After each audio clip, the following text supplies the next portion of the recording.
Assalamualaikum warahmatullahi wabarakatuh. Apa kabar teman-teman semuanya? Bu Nur Romah Channel kembali lagi. Tetap seperti biasa, bismillah belajar terus. Nah, sekarang ini kita akan belajar mengenai suatu hal yang sangat menarik. Kita akan mengambil pembelajaran dari pengalaman seorang penyuluh PAI Kementerian Agama di Cilacap, namanya Pak Aib Mustaqim, yang dia melakukan atau memiliki tugas pendampingan terhadap napi teroris dan napi narkoba. Tentunya ada banyak sekali yang sangat menarik dari pengalaman beliau, bagaimana dia mendampingi secara psikologis maupun secara pemikiran terhadap napi-napi tersebut. Dan ini akhirnya nanti akan menyinggung juga pada materi khilafah, materi negara bangsa, dan lain sebagainya. Baiklah, langsung saja kita simak bagaimana cerita dari beliau.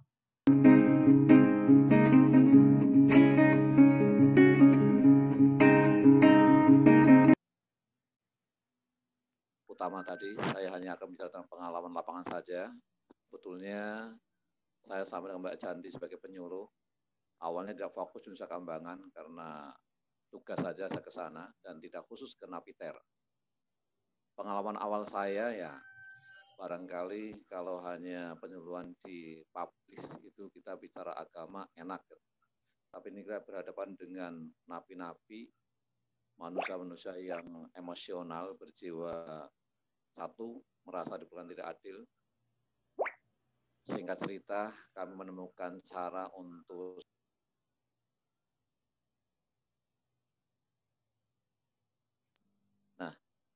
frekuensi pertama, kalau kita bicara tentang napi, yang penting otokritik.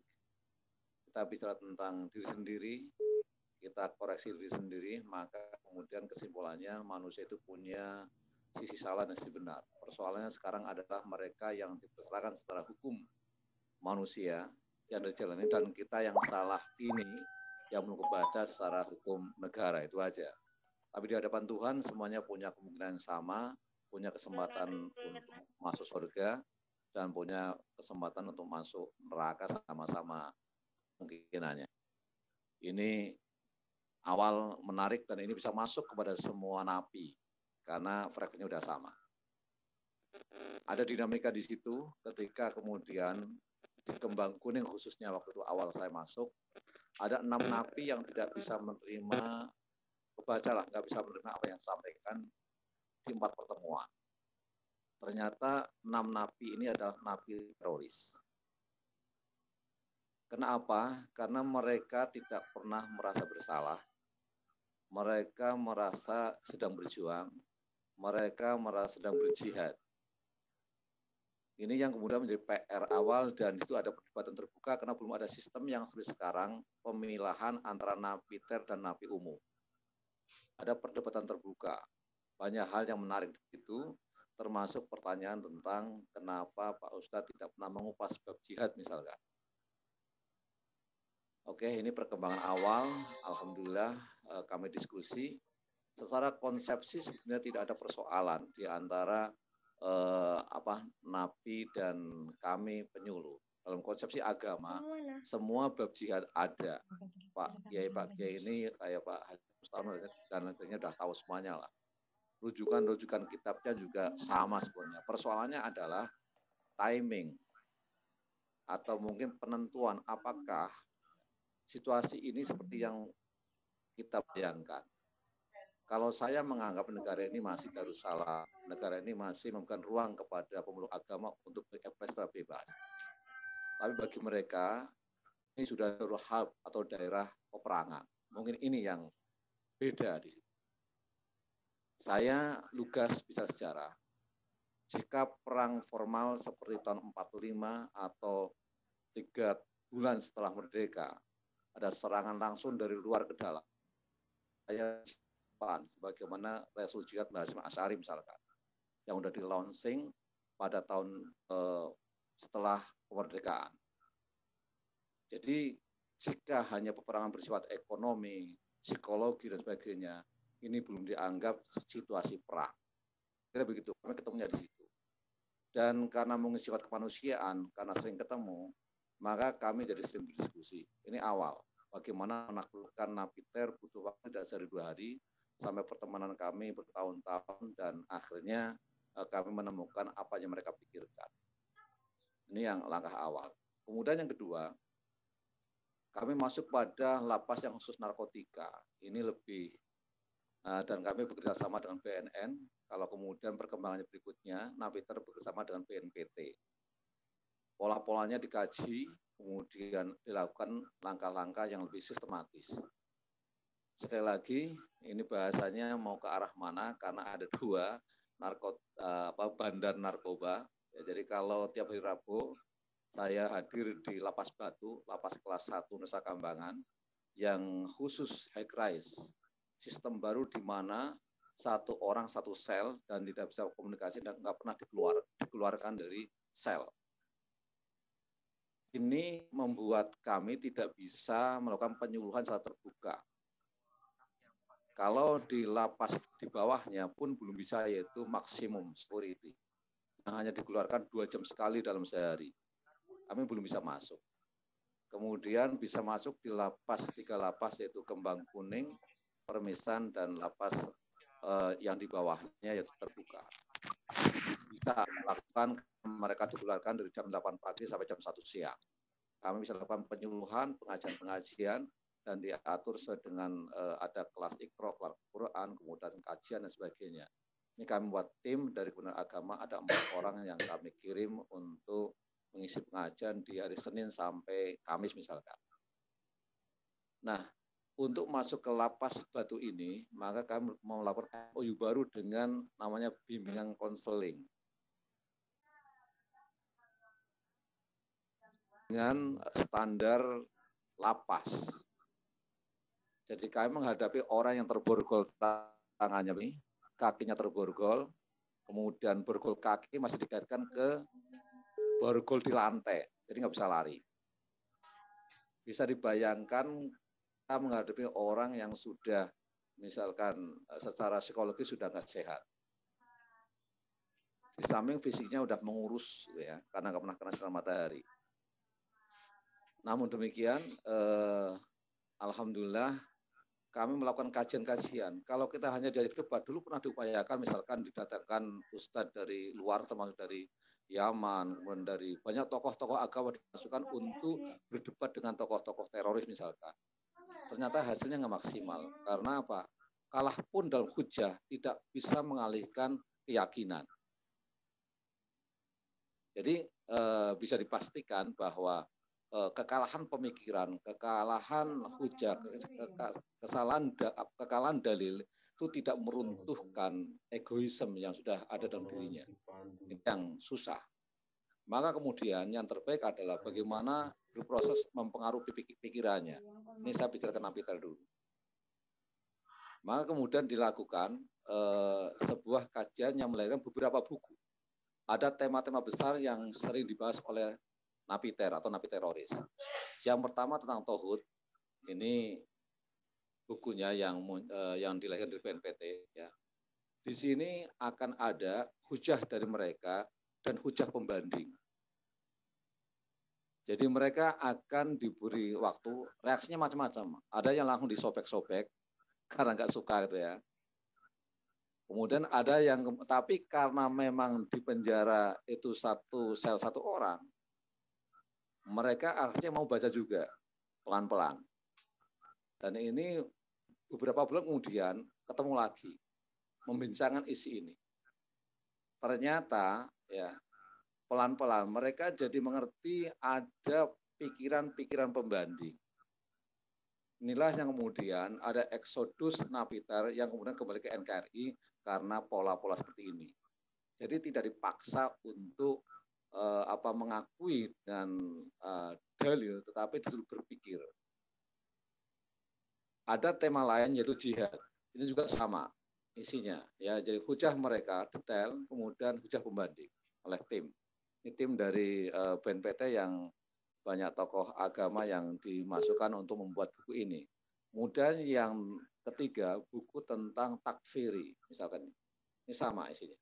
3 buku ini diproduk untuk diberikan kepada napiter-napiter. Perkembangannya cukup bagus walaupun tetap saja ada yang belum meyakini itu. Ini tentang tahapan-tahapan bagaimana mengatasi mereka atau berkolaborasi. Jadi pendekatan kami kita ketemu, kami tidak berdebat, tapi mendengarkan. Pada akhirnya ketika menghadapi mereka, tidak seperti dulu saya langsung bertemu, kemudian melakukan pengajian, kemudian ada pertanyaan debat di publik, tetapi kami sudah tim. Ada tim saya dari salah satu 12 orang narasumber agama dari BNPT. Di seluruh Indonesia ada 12, kebetulan salah satunya adalah saya itu untuk masuk ke situ. Kemudian ada tim psikolog, kemudian ada tim BNPT sendiri, dan ada tim dari Dirjen Pas. Jadi kayak semacam kuliah, semua napiter ini punya pembina di lapas itu kayak semacam PA di sekolah itu. Jadi pembimbing akademik gitu ya, yang melihat perkembangan dari video, ya, dari karena ini dari luar ya, dipantau terus bagaimana sikap mereka setelah membaca buku, bagaimana mereka di dalam, karena mereka beraktivitas hanya di dalam satu ruangan. Nah setelah itu dicek kemudian pertemuan berikutnya sudah kebaca, ini sudah mulai bimbang pikirannya. Nah, maka pertemuan berikutnya saya akan terus sharing, nggak dipaksain. Lama-lama mereka muncul pertanyaan, tolong Pak, saya kajikan tentang misalkan yang buat mereka adalah surat Yusuf ini Pak Mukhtar. Surat Yusuf yang terkait dengan bagaimana Nabi Yusuf mereka mengabdi kepada raja yang memang belum Islami, tetapi tidak menggugurkan kenabiannya. Minimal mereka berpikir, kalaupun negara ini belum berbentuk negara Islam, tapi tidak menggugurkan keislamannya. Ini akhirnya bisa membuat mereka mengakui NKRI, walaupun secara sistemik mereka masih menginginkan sebuah negara yang ideal menurut mereka. Nah, terus perkembangannya ada pula yang kemudian mengkaji, ternyata ya setelah membaca Piagam Madinah misalkan, karena rata-rata mereka kadang-kadang kajiannya juga, terutama yang perkembangan sekarang yang terkini, yang masih muda-muda itu, yang hampir sekarang ada 500 orang di Nusa Kambangan, Napiter itu rata-rata pengaturan keagamanya itu tidak menyeluruh gitu loh. Kalau dulu mungkin yang awal-awal terorisme itu ideolog, mereka meyakini, mereka mengkaji, mereka punya hujah. Tetapi perkembangan sekarang adalah mereka membaca di internet, mereka mengaji lewat YouTube, mereka mengaji lewat Google, dan kadang-kadang mereka itu nggak ngerti siapa yang menjadi gurunya. Sampai-sampai kadang-kadang karena ada cybercrime, percakapan mereka lewat Telegram misalkan sudah kerekam dan akhirnya ketangkap karena memang udah terpengaruh dan udah menyiapkan bom. Karena belajar bom itu sekarang bisa lewat internet. Coba kalian buka tentang bagaimana cara membuat bom, itu muncul di YouTube itu. Nah, ini yang kemudian bergeser menjadi tugas kami di lapangan, karena kami penyuluh itu ya lebih mudah tapi lebih sulit. Karena orang yang pengetahuannya itu tidak luas, itu biasanya emosional. Rata-rata pendidikan itu rendah ini Pak. Jadi SMP, SMA, kemudian faktor-faktor pendukung dari terorisme ternyata tidak hanya persoalan ideologi seperti masa lampau, sebuah keyakinan. Tetapi kadang faktor ekonomi. Misalkan, kenapa mereka mau ke Syria, ke ISIS misalkan. Salah satu faktornya adalah menarik, karena di Indonesia itu ya cari kerjaan susah, gitu kan. Secara ekonomi mereka juga susah. Kemudian mereka ingin memperbaiki kehidupannya, maka keluarga diboyong ke sana karena ada impian di ISIS nanti itu lebih makmur itu. Jadi ini juga menjadi faktor jawaban kalau menurut kemarin diskusi dengan Ahmad Sobari, itu ayahnya Listia itu, kami bareng itu salah satu faktornya adalah pemerintah mestinya juga mempertimbangkan ini, yaitu kemakmuran yang merata bagi masyarakatnya. Karena akan menjadi pemicu juga ini. Jadi ternyata tidak mudah atau tidak sederhana bahwa terorisme itu muncul dari apa. Kemudian berkembang kembali bahwa radikalisme dan terorisme mungkin Pak Mukhtar sangat paham, ya kita memang harus radikal dalam pemahaman keagamaan, sebuah keyakinan yang mengakar keimanan ini. Tetapi actionnya itu harus kita baca. Maka sering-sering saya menyampaikan bahwa kelahiran kita di Indonesia, misalkan, kita lahir dari siapa, itu bukan pilihan. Maka ketika Tuhan menempatkan kita di negeri yang seperti ini, negeri yang ada ini, maka kita harus membaca bagaimana prosesnya. Maka seringkali kita harus ke belakang lagi, membincang tentang bagaimana lahirnya negeri ini, yang rata-rata nggak paham gitu loh. Dan ternyata negeri ini kalau kita baca adalah sebuah ijtihad beberapa ulama pendiri negeri ini yang sangat luar biasa. Yang ini nanti menjadi prototipe bagi banyak negara untuk ingin mengkaji bagaimana bentuk negara seperti NKRI ini. Ini kalau udah ke sana, kalau udah paham, mereka baru nyadar. Mereka akan membaca sendiri bahwa ternyata misalkan Pancasila sebuah kajian yang sangat luar biasa misalkan. Kemudian bentuk negara ini bisa menaungi berbagai macam suku, bangsa, agama dan seterusnya, itu sudah luar biasa. Bahkan kalau kita masukkan kepada tema lain yaitu khilafah, kalau kita bicara khilafah sebuah negara besar yang tersentralisasi, gitu ya, Indonesia itu sudah negara sangat besar, sebuah negara yang mengakomodir semua perbedaan, dan itu prestasi yang luar biasa dan banyak negara yang tidak bisa seperti itu. Contoh Afghanistan ya hanya beberapa perbedaan 7 kalau nggak salah itu terjadi konflik, dan ini mengimpor ulama Indonesia untuk menjelaskan tentang bagaimana Indonesia bisa rukun. Jadi satu sisi negeri ini sangat dikagumi oleh negara lain, tapi sisi lain masyarakatnya karena banyak faktor, bisa faktor ekonomi, bisa faktor emosi, bisa faktor keilmuan yang berkurang, itu bisa terpancing untuk melakukan tindakan-tindakan yang membuat tindakan yang tidak bijak, kalau bahasa saya seperti itu. Nah maka satu hal bagi saya seorang penyuluh, kita tidak bisa menjustifikasi orang salah benar, terutama warga negara sendiri. Semuanya aset gitu. Kalau kata Nabi, mereka menyerang, mereka musyrik karena mereka belum paham itu. Itu aja sebetulnya kata kuncinya. Karena kalau kita sudah memposisikan diri mereka salah dan harus dibenarkan, ya kita sama dengan mereka. Karena mereka seperti itu. Mereka merasa benar dan yang lain harus dibenarkan gitu. Ini kalau sama-sama egonya gitu nggak ketemu gitu. Maka ketika mereka masih ego, kita dengerin terus sampai habis itu. Luapan psikologisnya, sampai habis pikiran mereka, baru kita imbangi kemungkinan yang lain atau pikiran-pikiran yang lain. Nah, ini yang menarik, maka kadang-kadang lebih capek bimbingan konseling tinimbang penyuluhan di publik umum itu lebih capek personal, karena hampir 2-4 jam pertemuan kami yang dijadwalkan kadang-kadang sehari 2 napi, tapi kadang-kadang hanya 1 karena asiknya itu dengerin itu. Nah, ini mungkin pengalaman kami dan kebetulan akhirnya kebaca oleh BNPT, akhirnya kami dilibatkan, kebaca oleh BNN juga. Kalau BNN ini sebetulnya lebih sulit ya kalau menurut saya menghadapi bandar narkoba, karena mereka itu kalau ketemu ustadz itu cium tangan semua itu, dan mereka seolah tobat, semua tobatan nasuha itu, dan nggak ada secara style mereka itu bukan penjahat gitu kan, karena bagi mereka, bagi bandar narkoba ini kerja profesional, maka bagaimana strateginya agar mereka cepat keluar, mereka akan semua lakukan, termasuk bertingkah laku baik di penjara, berbaik-baik dengan petugas, berbaik-baik dengan ustadz itu santri bener, tapi belum tentu keluar itu terus waras dulu. Kadang-kadang masih ajib. Karena yang paling susah itu memutus nikmatan mata rantai rezeki gitu bahasanya. Paling mudah untuk jadi kaya ya jadi bandar, ya jual beli narkoba gitu. Kalau kita tahu nanti bagaimana harganya berapa dari orang lain dijual kayak apa, dan ini kata BNN juga susah sekali memberantas ini.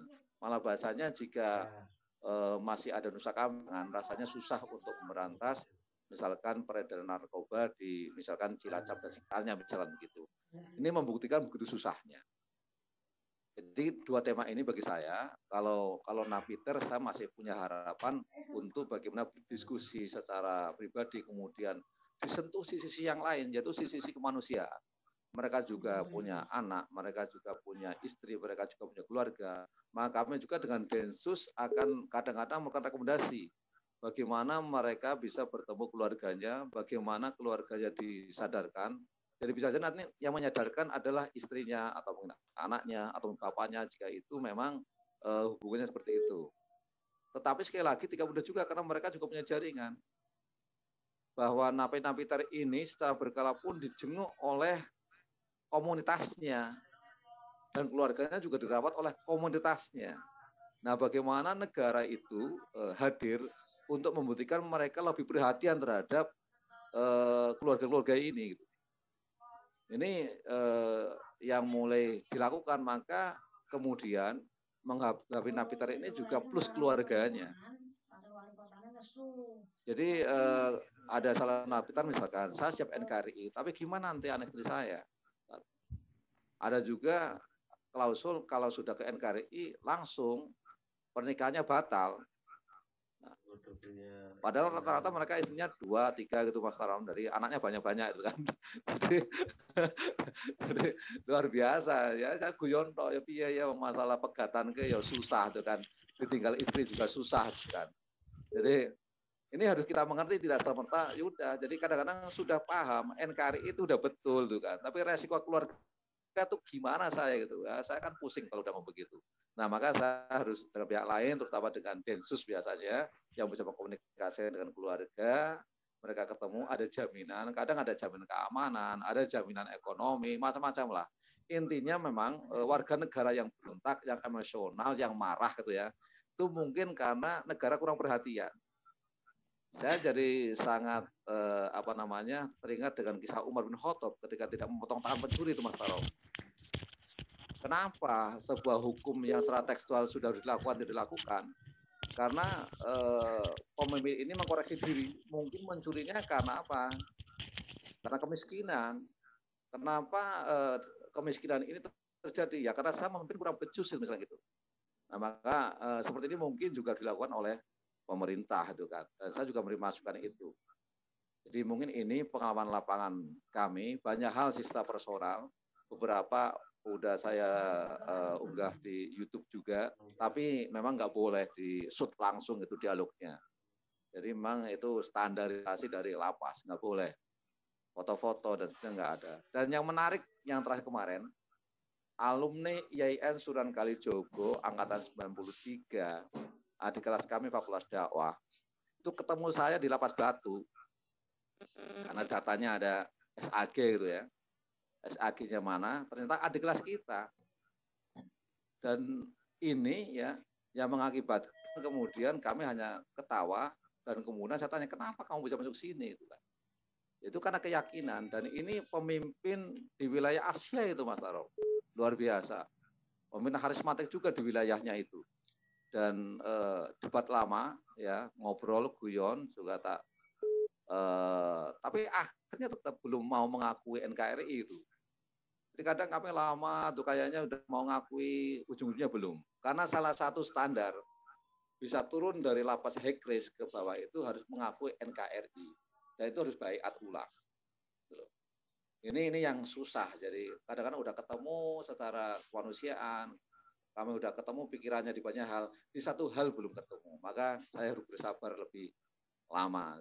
Saya udahlah, ini mati dulu aja, itu pilihan. Saya sih memandang negara ini dengan kacamata ya Madinah lah, mirip seperti itu. Jadi saya enak aja itu kan. Kalau kamu masih menganggap ini tidak seperti itu, ya resikonya kamu betah di sini aja. Paling guyonnya begitu, karena kami hanya penyuluh, tidak punya kewenangan untuk mengeluarkan atau untuk mempertahankan lebih lama, nggak bisa. Hanya mengimbangi merekomendasi kepada Kalapas bahwa ini sudah siap NKRI, ini akhlaknya sudah bagus, ini kalau napiter, kalau bandar narkoba ya ini sudah sadar, ini sudah mau sholat, ini sudah. Tapi sekali lagi saya juga hanya lahiriahnya saja, saya nggak tahu. Makanya saya bilang keberhasilan dengan bandar narkoba itu mungkin juga nggak tahu berapa persen itu. Lebih jelas yang napiternya itu sadar ya sadar, enggak ya enggak, karena mereka sebuah keyakinan. Kalau memang belum ya belum, kalau sudah ya sudah. Jadi ini mungkin yang ada dan perdebatan khilafah bagi kami udah selesai itu kan. Karena kalau kita pun ke belakang bahwa negara bangsa ini nggak bisa dibendung. khilafah itu kan sebelum negara bangsa. Kemudian yang kedua, saya sering mencontohkan piagam Jakarta yang sering disampaikan tentang 7 kata yang dicoret itu pun kami merujuknya dengan basmalah yang dicoret ketika Nabi membuat perjanjian piagam Madinah misalkan. Jadi basmalah aja bisa dihilangin demi apa? Persatuan kesatuan bangsa. Apalagi hanya 7 kata itu kan. Dan kalau kita mau terbuka bicara ya tentang peta misalkan. Tahun 45 kalau kita bicara non muslim itu misalkan petanya merah, non muslim itu hijau, maka peta Indonesia Timur itu merah semua. Yang waktu itu jika itu tetap tidak dicoret, mereka akan lepas menjadi negara sendiri. Sekarang 75 tahun kemudian, mana yang tidak hijau gitu. Mana yang tidak ada musola dan masjidnya itu misalnya gitu. Artinya bahwa ulama-ulama yang memutuskan tentang negara ini itu sudah berpikir matang dan jauh, tidak emosional, tidak berpikir jangka pendek. Kalau jangka pendek kan coba kalau voting kan udah pasti menang itu. Kalau kita mau negara harus negara Islam misalkan, mungkin menang, tetapi Indonesia itu pun lepas. Dan kalau udah lepas misalkan, ya sekarang kalau kita mau dakwah di negara lain, kan susah ya Mas Tarom ya. Harus banyak hal yang harus dipenuhi gitu kan.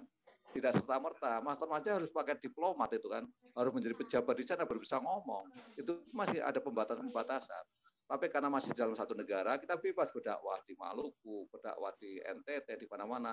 Ya akhirnya mereka pelan-pelan bisa Islam tersebar di sana. Ini hikmah dari pikiran besar semacam ulama-ulama terdahulu yang membuat negara ini terwujud. Mungkin itu yang saya sampaikan kepada mereka bahwa negara ini adalah produk ulama besar, negara ini adalah hasil pemikiran-pemikiran yang besar dan orang-orang yang sangat cerdas pada zamannya. Dan kita hanya sekarang ingin menjaganya untuk itu. Tapi sekali lagi menjaga juga nggak boleh emosional. Sekali lagi mereka warga negara yang harus kita tuntun, yang harus kita beri ruang untuk diskusi. Mungkin itu sebagai pengantar ya. Nanti bisa belajar tentang diskusi dan pengalaman lapangan yang lain. Kalau yang napi-napi umum agak mudah Mas Tarom. Biasanya pertanyaannya sebenarnya tentang fikih misalkan. Gimana ini Pak Ustaz, saya itu tatoan penuh, tatonya rata-rata penuh tuh. Kalau dibuka bajunya juga kadang saya guyonan, coba buka bajunya, batiknya kayak apa? Ya batik semuanya itu. Katanya ini kalau wudhunya itu masih pakai tato nggak sah, itu gimana Ustaz? Pada saat tobat misalkan, jawabannya mungkin bisa pakai usul fikih mudah. Nggak apa-apa, udah wudhu aja, sholat aja, terima nggak terima Allah urusannya itu kan, misalkan begitu. Atau sekarang ada program penghilangan tato, kalau ada ya ikuti program itu. Kalau nanti bisa hilang, alhamdulillah kan. Sekarang ada juga program penghilangan tato di Nusa Kambangan, dan alhamdulillah banyak sekali yang ikut ya karena kesadaran. Tetapi sekali lagi belum maksimal karena biayanya besar ya. Menghilangkan tato-tato yang kelas-kelas berat itu, yang warna-warni itu lebih susah daripada yang bukan. Saya jadi tahu. Mungkin itu sebagai pengantar, mudah-mudahan nanti bisa lebih lanjut diskusinya. Terima kasih. Assalamualaikum warahmatullahi wabarakatuh.